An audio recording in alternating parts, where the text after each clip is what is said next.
हमारे देश के अंदर डेमोक्रेसी का क्या हाल है तो हम सभी को पता है। और जब भी इलेक्शन होते हैं तो एक फैक्ट है जो बार बार निकल के सामने आता है, और वो फैक्ट ये है कि लोग वोट देने नहीं आ रहे। कितना भी उन्हें फोर्स कर लो, सरकार कितने भी कैंपेन चला ले, कुछ भी कर ले, लोग वोट देने ही नहीं आते, और फिर वोट देने आएंगे नहीं। और जब इलेक्शन में कोई कैंडिडेट सेलेक्ट होकर आएगा तो फिर बोलेंगे क्या रे, ये कैंडिडेट तो ढंग से काम कर ही नहीं रहा। और तो भैया पहले इलेक्शन के अंदर वोट दो ना, वोट देने की बात क्रिटिसाइज करो। जब आपके पास राइट है और आप उस राइट को एक्सरसाइज कर ही नहीं रहे हो तो फिर आपको कोई हक भी नहीं बनता है कि जो इलेक्टेड कैंडिडेट है आप उसको क्रिटिसाइज करो। तो जब लोग वोट देने नहीं आ रहे तो क्या हम ऐसा कर सकते हैं कि पेनल्टी लगा दें, जिससे क्या होगा, लोग डर के मारे वोट देने आएंगे। लोग इंडिया के अंदर बिना पेनल्टी के हेलमेट पहनने को तैयार नहीं है, तो वोट तो बहुत दूर की बात है। तो क्या हमें पेनल्टी लगा देनी चाहिए? और पेनल्टी लगा देंगे तो उसका क्या इंपैक्ट पड़ सकता है? तो ऐसा ही कुछ एक इंटरेस्टिंग मैटर चल रहा है अभी हमारे ऑनरेबल सुप्रीम कोर्ट के सामने। तो क्या है मैटर और क्या डिस्कशन चल रहा है इस पूरे मुद्दे के ऊपर, चलिए जानते हैं हमारे आज के इस वीडियो के अंदर। So welcome to Sarathi institute of law, आपका अपना लीगल चैनल। अब इस वीडियो में आगे बढ़ने से पहले एक छोटी सी इंफॉर्मेशन मैं आपको देना चाहूंगा।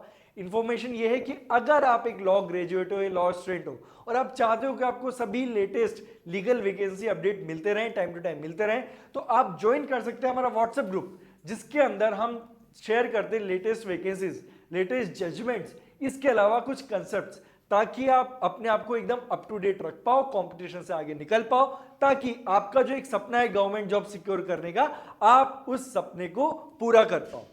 और अगर आप चाहते हो कि आपको एक डिफिकल्ट सब्जेक्ट, डिफिकल्ट कंसेप्ट्स बड़े ही इजी वे में समझाया जाए, चाहे आप एक जुडिशियल एस्पिरेंट्स हो या लॉ स्टूडेंट्स हो, तो आप हमारा यूट्यूब चैनल भी ज्वाइन कर सकते हैं, जिसके ऊपर हमारी कोशिश है कि हम डिफिकल्ट सब्जेक्ट्स को इजी वे में समझाएं, ताकि बच्चों के मन में जो डर रहता है ना, यार ये सब्जेक्ट समझ भी नहीं आ रहा है, डिफिकल्ट है, रट लेता हूं, तो रट्टे वाला काम नहीं, समझो कंसेप्ट्स को। और जब समझोगे तब कॉन्फिडेंस के साथ जाओगे एग्जाम देने, और जब कॉन्फिडेंस के साथ जाओगे तब होगा आपका एक्चुअल में सिलेक्शन। तो अगर आप चाहते हैं कि इन सभी फैसिलिटीज का आपको बेनिफिट मिले, वो भी फ्री ऑफ कॉस्ट, तो आप इन क्यूआर कोड को स्कैन कीजिए, ज्वाइन कीजिए व्हाट्सएप ग्रुप, और साथ में ज्वाइन कीजिए हमारा यूट्यूब चैनल, ताकि आपको सारी चीजें एक ही जगह पर मिलते रहे। तो चलिए इस इंफॉर्मेशन के साथ आगे बढ़ते हैं और आप जानते हैं कि एक्चुअल में मैटर है क्या। देखिए, जो हमारा करंट मैटर है ना, वो एक रिट पिटीशन लगाई गई है। अब रिट पिटीशन किसने लगाई है? विधि सेंटर फॉर लीगल पॉलिसी, इन्होंने रिट पिटीशन लगाई है, और यहां पर उन्होंने क्या किया है, चैलेंज किया है validity of section 52 of representation of people's act 1951। अब ये जो प्रोविजन है सेक्शन 52, ये बोलता क्या है, चलिए वो जानते हैं। अब ये प्रोविजन क्या बोलता है? प्रोविजन ये बोलता है कि अगर आप कोई भी इलेक्शन हो रहा है और उसके अंदर जितनी सीट्स है और जो नंबर ऑफ कैंडिडेट्स है जो अपीयर हो रहे हैं उस इलेक्शन के अंदर, अगर वो सेम हो जाता है, नंबर ऑफ सीट्स भी सेम है और नंबर ऑफ कैंडिडेट भी सेम है, तो ऐसी सिचुएशन में जो ऑफिसर है उसके पास ये पावर होती है कि इलेक्शन को कैंसिल कर दे कि भैया इलेक्शन नहीं होंगे, और क्योंकि जितनी सीट्स है उतने कैंडिडेट है तो हम उनको इलेक्ट कर लेते हैं, अब आपको वोट डालने की जरूरत नहीं है। तो यहां पर जो रिट पिटीशन लगाई गई, जो पिटीशनर वो ये बोल रहे कि सर ये बड़ा ही डेंजरस प्रोविजन है। इससे क्या होगा कि हो सकता है कि जो एक पावरफुल कैंडिडेट हो वो अदर कैंडिडेट्स को डराए, धमकाए कि तुम इलेक्शन मत लड़ो, इलेक्शन लड़ोगे तो तुम्हें मार देंगे, मार पिटाई करेंगे, जान खतरे में। तो ऐसे करके वो कैंडिडेट्स का क्या करवा सकते हैं, नॉमिनेशन विड्रॉ करवा सकते हैं। तो यहां पर जो पिटीशनर उसने बोला कि सर हमारे पास एक ऑप्शन होता है नोटा, तो इवन दो कि वहां पर कोई दूसरा कैंडिडेट नहीं है, नोटा फिर भी अवेलेबल है, और क्योंकि नोटा यानी कि नन ऑफ दी अबव, अगर ये ऑप्शन अवेलेबल है तो आपको इलेक्शन जरूर करवाना चाहिए। तो जब ये बात नोटा की आई तो यहां पे सुप्रीम कोर्ट ने एक बात नोटिस की। सुप्रीम कोर्ट ने यहां पर क्वेश्चन किया कि सर ये नोटा का जो पॉइंट है, जो नोटा है, क्या एक्चुअल में इफेक्टिव है भी या फिर नहीं है। यहां पर सुप्रीम कोर्ट ने पास्ट रिकॉर्ड्स को देखा, और पास्ट रिकॉर्ड को देखा तो वहां पे नजर आया कि नोटा इतना इफेक्टिव है नहीं। तो जानते कि नोटा है क्या और कब आया था। देखिए, नोटा जो आया था, नोटा आपके 2013 में सुप्रीम कोर्ट के जजमेंट से ही आया था, और जजमेंट का नाम था PUCL versus union of India. तो यहां पर जब नोटा आया तो नोटा का मतलब होता है कि अगर आपको जो कैंडिडेट की लिस्ट है उसमें से कोई भी कैंडिडेट पसंद नहीं है, आपको लगता है कि कोई भी कैंडिडेट केपेबल नहीं है, तो आप क्या करोगे, आप नोटा को सेलेक्ट कर लो।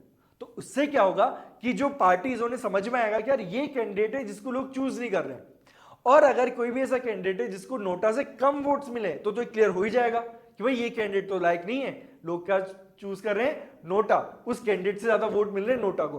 तो यहां से उम्मीद की गई थी कि more capable candidates, more suitable candidates election के अंदर अपीयर होंगे, वो अपने आप को रिप्रेजेंट करने के लिए इलेक्शन के अंदर अपने आप को खड़ा करेंगे।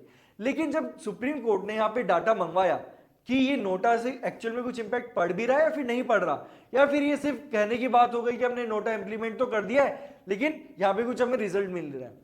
तो जब यहाँ पर डाटा सुप्रीम कोर्ट के सामने आया तो चलिए जानते हैं कि यहाँ पर सुप्रीम कोर्ट ने क्या देखा।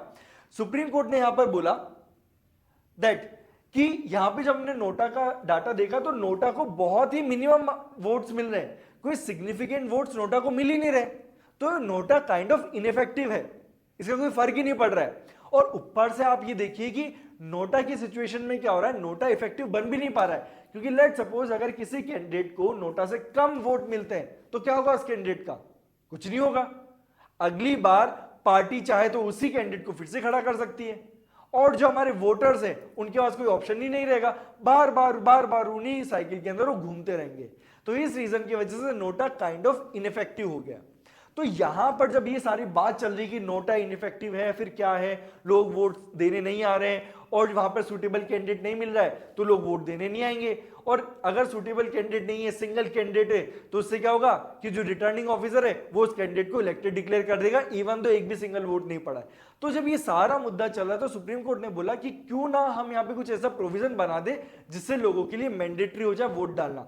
और देखिए ये पहली कंट्री नहीं होगी इंडिया जहां पर आपको मैंडेटरी वोट डालना, पूरी दुनिया के अंदर 20 से ज्यादा कंट्रीज हैं जहां पर वोट डालना मैंडेटरीज है, जिनके कुछ एग्जांपल मैं आपको बताता हूं। Argentina, Australia, Belgium, Brazil, Mexico, Singapore, Switzerland, ये सारी कंट्रीज और इससे भी ज्यादा टोटल 20 से ज्यादा कंट्रीज है जहां पे वोट डालना मैंडेटरी है। और अगर मैं एग्जांपल लूं ब्राजील का, अगर आपने वोट नहीं डाला और उसके बाद आपको फाइन पे करने के लिए बोला गया, आपने फाइन भी नहीं दिया तो आपको आपसे कुछ पब्लिक सर्विसेज का राइट छीन लिया जाएगा, आपको पब्लिक सर्विसेज अवेलेबल नहीं करवाई जाएगी। वहां पर अगर सिंगापुर के अंदर आपने वोट नहीं डाला और जस्टिफाई नहीं कर पाया अपना रीजन तो आपको वोटर लिस्ट से हटा दिया जाएगा, फिर आपको अपने आप को रीइंस्टेट करवाना पड़ेगा, पूरी प्रोसेस से निकलना पड़ेगा। तो इस तरीके से कंट्रीज है जो मैंडेटरी वोटिंग का जो प्रिंसिपल है उसको अप्लाई करती है। तो सोचने वाली बात यह है कि जब इन कंट्रीज के अंदर ये प्रिंसिपल अप्लाई हो सकता है तो फिर इंडिया के अंदर भी अप्लाई करो ना। इससे क्या होगा कि जितने भी लोग इस डेमोक्रेसी का पार्ट है, जो 18 से प्लस है, जो वोट डालने के लिए एलिजिबल है, अब वो वोट डालने आएंगे, और जब वो वोट डालने आएंगे तो वहां पर जब टर्नआउट इतना ज्यादा बढ़ जाएगा तो वहां पर हमें एक्चुअल में पता चलेगा कि कौन सा कैंडिडेट है जो सूटेबल है। देखो गारंटी तो तब भी नहीं है कि 100% वही कैंडिडेट सेलेक्ट हो जो सूटेबल है, बट चांसेस ज्यादा है। तो जितने ज्यादा लोग इस वोटिंग प्रोसेस में पार्टिसिपेट करेंगे उतना ही बेनिफिट मिलेगा हमारी डेमोक्रेसी को लेकर। तो जब ये पूरा मुद्दा चल रहा है तो यहाँ पे गवर्नमेंट ने इस पिटीशन को अपोज किया, बोलते हुए कि सर पहली बात तो राइट टू वोट कोई फंडामेंटल राइट है ही नहीं। तो जब ये ऐसा बोला जा रहा है कि सिंगल कैंडिडेट अवेलेबल है और सिंगल कैंडिडेट अवेलेबल होने की सिचुएशन में वोट डालने की जरूरत नहीं, यानी कि आपका वोट डालने का राइट छीना जा रहा है, तो जब आपका फंडामेंटल राइट ही नहीं राइट टू वोट, तो फिर आप रिट पिटीशन कैसे ला सकते हो? आप जब आर्टिकल 32 का इस्तेमाल करते हो, रिट पिटीशन ला रहे हो, तो आपको कोई फंडामेंटल राइट ब्रेक होना चाहिए। तो यहां तो राइट टू वोट आपका फंडामेंटल राइट ही नहीं है, तो यानी कि जो रिट पिटीशन है वो मेंटेनेबल ही नहीं है। और साथ में यूनियन ने यह भी बोला है कि जब ये जो मैटर है लेजिस्लेचर से जुड़ा हुआ है तो यहां पर सुप्रीम कोर्ट को ये जो पूरा काम है, जो पूरा मैटर है, पार्लियामेंट के ऊपर छोड़ देना चाहिए। सुप्रीम कोर्ट को यहां पर दखलंदाजी नहीं करनी चाहिए। अब देखना ही कि इसमें सुप्रीम कोर्ट क्या डिसीजन देता है। नेक्स्ट जो हियरिंग है वो 17 मार्च को होने वाली है। तो आपका क्या ओपिनियन है, क्या हमें इंडिया के अंदर एक्चुअल में मैंडेटरीली वोटिंग कंपल्सरी कर देनी चाहिए, और अगर कोई वोट देने नहीं आ रहा तो उसके ऊपर फाइन लगाना चाहिए, पनिशमेंट देना चाहिए, या फिर उससे फैसिलिटीज छीन लेनी चाहिए? मेरे अकॉर्डिंग तो ये करना चाहिए ताकि लोग ज्यादा से ज्यादा वोट डाल सकें। और आपका क्या ओपिनियन है इस पूरे प्रोसेस के ऊपर, हमें कमेंट सेक्शन में जरूर बताइए। सो आज के लिए इतना ही, अब मिलेंगे एक नए वीडियो में। और अगर आप चाहते हैं कि इसी तरीके से आपको लेटेस्ट अपडेट्स मिलते रहें तो सब्सक्राइब कीजिए चैनल को, बेल आइकन दबाइए ताकि आप कोई भी इंपॉर्टेंट अपडेट मिस ना करें। So that's all for today, thank you for watching.